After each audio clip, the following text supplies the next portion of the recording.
how's it going? Welcome back to the channel.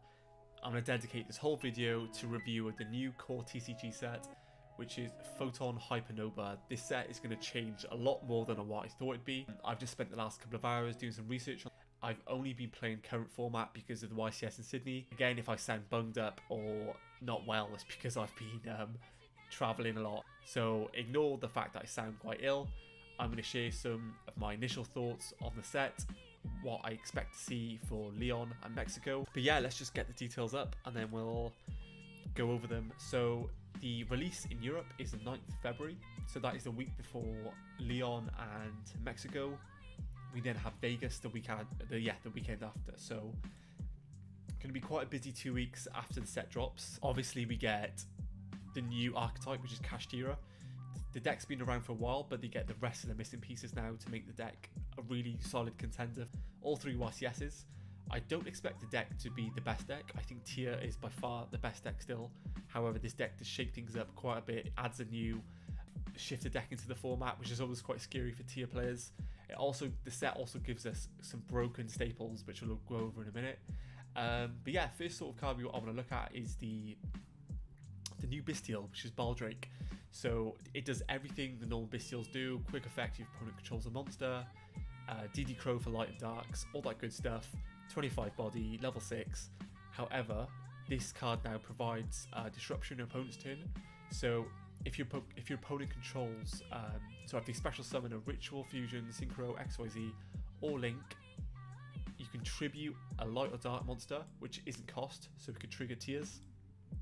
You get to target one of those special summon monsters and banish it. So it now provides disruption. So Magnum can search this card, which can put disruption on your opponent's turn, on your turn. Yeah, I think the card is probably the best Bestial right now.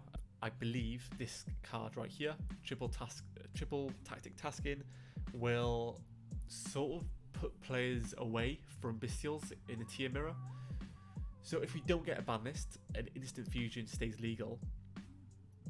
If you Bestial your opponent and they have this card in hand, they can then set instant fusion. So if you read this card, so if your opponent activates a monster effect this turn, doesn't matter what phase it is, set one normal spell or trap card exactly from your deck.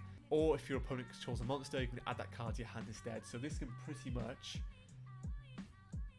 give you instant fusion in the tier mirror. So that instant fusion on its own plays from multiple Bestials. So is it worth playing Bestials, playing into this card for your opponent to add a instant fusion? So I think the Bestial, you special summon the monster, you activate this, you can add instant fusion. I think you play this card over Bestials, in my opinion, because instant fusion plays around multiple Bestials anyway, and instant fusion, having a searchable way for instant fusion is broken. Like, that is broken.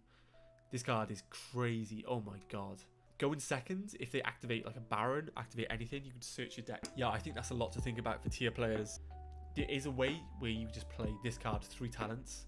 And that's 6 non-NG go second, go first cards. Then if you don't play the Bestials, you don't have access to Wallow, you don't have access to Beatrice, except if you make a Karuuda and take a shifter, or take a level 6 for your opponent's grave.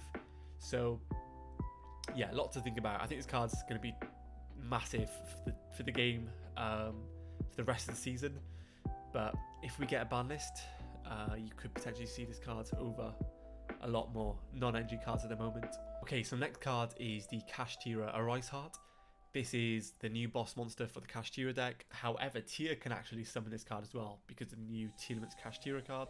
So how it works is, once per turn, during the turn the effects of Karuuda Shangri-La were activated. So it doesn't say you can XYZ summon this card by using a Karuuda monster you control. So you can just overlay onto a Tier Limit Karuuda, make this card, and what it is a macrocosmos. Also, once per chain, each time a card is banished, attach one of the banished cards or a banished card to this card as material. Once per turn, quick effect, detach 3 materials, target card in the field and banish it face down. So, really good boss monster. It reminds me of Dingirsu.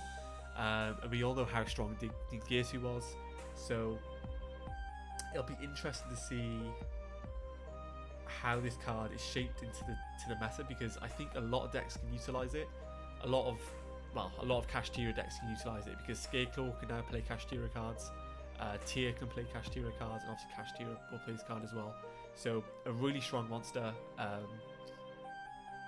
Potentially could make a 4 material Zeus off it as well, if not more. So that's really interesting to see. I think having a Macrocosmos Bus monster is quite scary for the format. But yeah, these are some of the Kashtira monsters. We have Riseheart. So if you control a Kashtira monster, special summon this card from your hand. The rest of the turn you can lock it into XYZs. If there's normal summon or special summon card, if this card is normal summon or special summon this turn, banish one Kashtira card from your deck, and then banish the top 3 cards of your opponent's deck face down. If you do, this card becomes level 7. So yeah, pretty good starter cards. Obviously banishes cards from your opponent. If they are face down, which I don't think is great because you won't have knowledge, but a really good normal summon for the deck for sure. Obviously we get the Kashtira tier card, which is like Havness. However, you don't need a monster effect to use it. So during the main phase, quick effect, special summon it, build 3. However, this card is not a psychic, and that locks you into only using this card for Kit Carlos to fusion summon. So I don't think it'll be a 3 of. It could be a 1 of, maybe even a 2 of, but I don't think it'll be a 3 of. I initially think like a 1 of. I think that'd be fine because it's searchable. I think this card is really good, but whether you play it at 3 or not, I'm not too sure. So also another card to mention, new Labyrinth Trap, which is pretty solid. I think Labyrinth are actually going to be a really good deck for the format. So it'd be interesting to see how they're positioned. So this trap obviously raises the ceiling of the deck, gives them an extra consistency card. There isn't much Ash in the format. There might be more Ash in the format after this set, which hurts that deck a lot. But this card is actually really solid. Basically, it's like a bounce, it lets them recur monsters, and obviously sort of like a Sanguine, like for Eldritch. So these are pretty much some of the new cards, a new field spell for Kashtira. Some tier decks might interpret this as well, like they did at OCG. So yeah, these are some of the new cards from the new set. Let me know what you guys think. These are some of the decks after the set in OCG as well. So yeah, let me know what you guys think. If you think Kashtira is going to be the best deck, if you think Tia is still the best deck by a mile. I think Tia probably is still the best deck, but it's a lot to think about with these new cards. Gishki Sprite is also a new thing as well, so we have to watch out for that. Yeah, that's my sort of thoughts on it. Let me know if you guys have any more thoughts, and I'll see you all in